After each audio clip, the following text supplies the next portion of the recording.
Ladies and gentlemen, guys and girls, welcome back to the Call of Duty Championship Australian Qualifier #1. I'm in Maniac, joined by my man Naked. We're in round three of this single elimination tournament where we have Vanquish Gaming up against T1 Dotters, and what a series it is so far, Naked. We've seen both of these teams bringing it, and Vanquish just clutched that third game. Yeah, well, they clutched the first game, really, and then they clutched that one even more. Quincy going huge with his last-minute Kobe punch through to grab that uplink.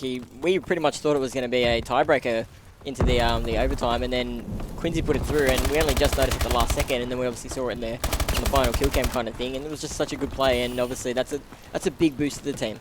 It really is. I'll be honest, everyone saw it. I was getting ready for that overtime, but Quincy says he'll show us how it's done, and he got that literally last second. It was less than a second left. He was able to get that three-pointer and put Kobe to shame, able to clutch the victory there for VQ, putting them ahead in this series 2-1. So this is now, it's their series to lose. They're 2-1 up, but as we just discussed, if this does go to that fifth game, if we do see T1 able to clutch this CTF, I do feel it's game over for them. But they've done more crazy stuff in the past, as we've seen, so can go either way. You guys in the chat, let us know what you think. I'm feeling the VQ train at the moment, and hopefully they can go to work. So let's get straight into this action. We've got Bundo of Vanquish Squad. He was just taken down by Issa. They tried to make a move on this CTF, and look, they really need to come together, get a bit of cohesion here. We're seeing the flag in the hand of Quincy, and look ahead of him. It looks like it's going to be all VQ ahead of him. He got nice back up there, was able to get the first flag, so the first point of game 4 is going to VQ. I just think this is such a great series to watch. I'm glad we get to put it on stream for everyone. It's just been really, really good plays. Bundo going 7-2, so he really, really wants this. As I said before, I don't think many people, maybe Kyle and maybe Hopi, maybe would want this just as much as him, but he's been grinding for it, and obviously they're doing really well taking it to the ANZ, like the champs from last year, really. Yeah, totally agree. I'm just with Issei now. He just took down Hoju, who's here in the bottom tunnels. He's just going to try and play it a bit passively here. There is a player just outside, which is Quincy. They both may know that they're around each other. There's a bit of action over near the elevator room, and look, here it is. Oh. They're running into each other. Quincy comes out on top there, taking down Issei. Damage and Fate both got kills, though, so T1 was looking strong there for a little bit there. Quincy for VQ, though, is on a roll at the moment. He's on a 3-point streak. We're still going to follow him as he tries to make it 4. Issei quickly shuts that down, though. We might jump over to him, the man from T1 himself. There's a bit of fire in the background going on. He's going to be sitting here just outside the maze side. He's got to be trying to make a push here towards that south side of the map, down towards the containers. However, Vileside comes around the corner, no hesitation, gives him a smack in the face. Get out of my way. I'm trying to make a move here. Look at this, though. Look, action here all over the place. Vileside is finally making a move on the flag here. As you can see, though, there was a player, and that was Chillian, who's going to probably shut that down. Bit of a firefight here at the container as Hoju comes off on top there. Let's jump over to him. He's going 9 for 6, and he's going to be pushing into the tunnels here. Finds another player. That's Fate. Finding his fate sealed with Hoju, taking him down. He's going to be jumping up towards the top of these tunnels, towards mid here. As you can see from the mini-map, there's no one really in a position. There's one player who is, that's actually Chillian, and he comes off best in that firefight. Look, who are you feeling after looking at this, the beginning of the first half of this match? Who are you feeling is looking stronger here? I think, obviously, you'd have to say the team ahead, so which would be VQ, but in saying that, there's nothing really in it at the moment. There's no one dominating, and I don't know if people understand how important this match is. The loser is knocked out, and they have to try and qualify tomorrow, and if they get pretty unlucky tomorrow, they might not make it. These are two teams that we're expecting to fill out the top 5, and one of them is not going to be making it today. I totally agree, and look at this. Issei had 2 players to take down there. It wasn't meant to be, and look at this. I thought Vilesider was on a good run there, and all of the squad of Vanquish was taken out. Now, Fate here is in a great position. He's totally backed up. There's no one in front of him. This is almost a guaranteed flag to tie things up here, 1 apiece, and indeed he does there. But look, now we've got 3 very angry members of Vanquish making a push on him. That's Hoju, who was able to come through and get that kill. He's gone for 12 for 9. He's got a lot of color on him. He's looking a bit sick, and he was indeed there taken out. Vilesider trying to make another run now for this Vanquish squad. And look on the mini-map, he's gone through the maze, going to be trying to make a push down over middle, and he's got 2 players right in front of him. He's got heavy tags out, wasn't able to finish up that kill there. He needs to watch ahead of him. It looks like he does have a few teammates there, but Chillian is there where it counts, able to shut this down. Let's have a look here how these guys are going to push ahead. We might actually jump back over to Quincy, who's way up front. There's a player player down to the left. He didn't spot him, so that was going to be Chilean able to clean him up. Damage also getting a kill. We're over with Billy Bundo Wall as he gets taken down by Issei. This is where T1 really needs to capitalize on all of these kills. You can see via the minimap that they're all up in the base of VQ, but look, Issei is just chilling here in these final seconds as it looks like it's not really going to happen either way. 1-1 is where it's going to finish at the half. This is quite an intense game. Yes, could very possibly be the last 5 minutes of this series. So I think obviously VQ started really well. Dotter's got that. They got the return. That's right. The guy looked like he was going to get through for that flag. They stopped it, and they had 4 down. And Fate just ran as quickly as he could back through the middle of the map and got that flag in. So this is still anyone's game. It is going to be anyone's game. Let's actually jump over to the T1 Dotter squad, because as we've just said, if they lose this match, if they do not get a few points on the board here in this CTF Ascend, they are going to be knocked out. This is a single elimination tournament. They will come back tomorrow. It's questionable whether they'll get through. They probably will, given that the top 5 teams over the 2 days will go through.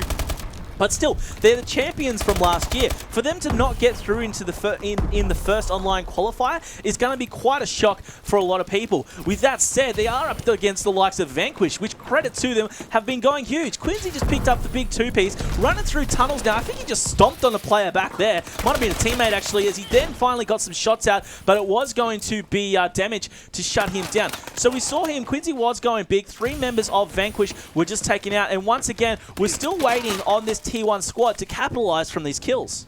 Yeah, well, I'm pretty sure looking at the kill board, they're definitely outslaying. You got damage up there. They've pretty much got about even otherwise, and it's just been a trade here and there. And that one big kill, as we said, it's been 1.1 uplink the 2 games. That one big kill is going to make the difference, and that's what it's made in the last 2 respawn game types. Yeah, exactly. And as you see now, I was just about to jump over to Issei before he was taken out. He got the big 2-piece, but Bundo was going to shut that down very promptly, going 14 for 12. He's going to be trying to make a move. He's on the defense here at his flag. There is a couple of members, or indeed, it was actually just the 1 member of T1, and that's going to be Chilean over here. He got the tags out, but Bundo was going to be cleaning that up. It was nice work by him there to finish that off. Issei, as you can see here, is just playing the hard defense. Both teams basically getting a reset now. Issei is going to be going towards going over on the maze side of the map. He's below elevator here, just going through the underground. There was a player over to the left, but he can see that he's clear now. The team said that it's all clear, go for it, mate. So he's gone through. He's got to watch the spawn now from the players coming out of tunnel, though. So he's going to be actually watching that. But there is a teammate there to back him up. He's delaying a little bit. He really just should be on the hard push straight down that side of the map. He was all clear. He's just got to go through now. The flag is out, though, so he's got to watch that now. Quincy on the other side with VQ. He's going to be chilling on the spawn building. He's just laying down, trying to chill and stay alive for his squad. Let's jump back over to Issei. Both teams have the flag out, and this is how intense it gets, folks. If T1 lose this, they're out of this tournament. It's 1 apiece. This flag here, which now Issei just dropped. Hoju might be able to get this through if they can get the return on this flag. He's still holding on to it. He's just waiting for that, and the flag, oh, Hoju himself was taken down by Chilean. And I think he might have got the return then, and I think he did. I think so. Damage with the flag in his hand. He's going to be trying to make it back down towards his home flag. He's under a bit of fire now, but it looks like it's going to get through. So T1 now ahead 2-1 in this game. And look, that flag was returned. The problem was Hoju was nowhere near it to actually capitalize on it, and then it returned instantly and then came back. Which was quite unfortunate for the VQ squad, it must be said. Damage.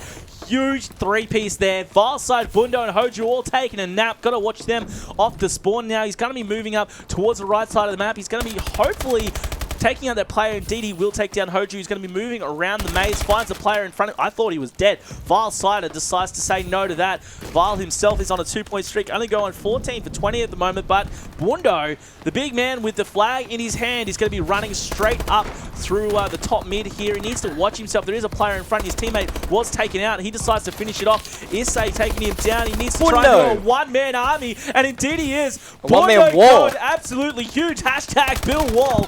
He went big there to tie things back up for the Vanquish squad. 2 points apiece. Now we've got Issei running through the tunnels here. He's on the defense. He needs to start pushing out. We just saw one player, Vilesider, just fall to his death. As you do, you know, when the excitement rushes through everyone. Issei needs to now watch this player who's spawning over here in glass. That's Vilesider once again. But Issei did just then turn back around. Fate and Chilean get dropped. Issei responds by taking down not only Quins, but also Vilesider. Nice big two-piece for the man there. Running through the glass now. 40 seconds left. It's coming down to the wire here, Naked. He needs to watch himself. There's a couple of players straight in front of him in mid, as you can see from the mini-map. Gets one. Where's the other one? It's to his right. Is he going to spot it just around the corner? Needs to watch himself. That flag is out. Chilean's got it. Is he going to get it through? No. Shut down right at the end there. It looks like it might not have. It did eventually get through. So T1 luckily got that in the end. Vanquish doing all they can to respond here, but with 13 seconds left, Vilesider getting baited by Issei. Fake trying to smack Bundo in the face, and Hoja trying to make a run as well. 5 seconds left. I'm not sure what's going to happen here, but it looks like T1 were able to answer back in the last 30 seconds. Oh, that sums up the whole series, basically. It really is. It's coming down to the wire on almost everything. So now, we did have Vanquish ahead 2-1. At the half, it was a 2-all. And now, like, we're seeing these guys just clutch that cap right at the end. So T1 are still in it. And as we've discussed, we're now going to be moving on to the S&D. Before we touch on that, we'll just polish off this map here. It was the last 30 seconds. We saw Issei in a nice defensive position. He was just chilling there in the container. And he was able to stop that aggression from the VQ, and they were just able to clutch that flag at the end. It was just a little bit of a fumble by VQ. They tried to run out the flag themselves at the end, but it was shut down too quick by all of the spawners, so all of their slaying power actually got them in the end, as we saw all of T1 spawning on them. If we've noticed anything, it might not have been anything to do with it, but it could be both teams have won their hosting maps, and now we're going to be going as VQ are the highest seed. They will be hosting this S&D. It might not make a difference. S&D really isn't that host orientated, but that could be the correlation of why teams are winning their maps. Obviously, you got Australia, such a big country, and internet going so far. Melbourne, Sydney. We haven't got anyone from WA in this game, but Melbourne to Sydney to Brisbane, and a lot of distance like that. This could be a big advantage for VQ, even though they're not the S&D favoured team. I would agree with you, except that you've just hit the nail on the head that it's S&D, and we know how T1 are. They've got their momentum now. VQ, I think they're hungry. They're hungry for this. I mean, it's easy to say that every team are, but especially VQ. They want to make a name for themselves. They want to take down T1 in their first meetup in a competition. Credit to them. They're doing amazingly well so far. It's going to be very, very interesting to see what they can do on this next game tape, which we did say it's going to be S&D on Riot. So, I'm pumped. I'm excited. I'm sure you guys viewing at home are also excited. What we're going to do is we're going to cut to a quick commercial break. We'll get this next game set up, and we're going to come back to you with Game 5 of Vanquish versus T1. Don't go anywhere.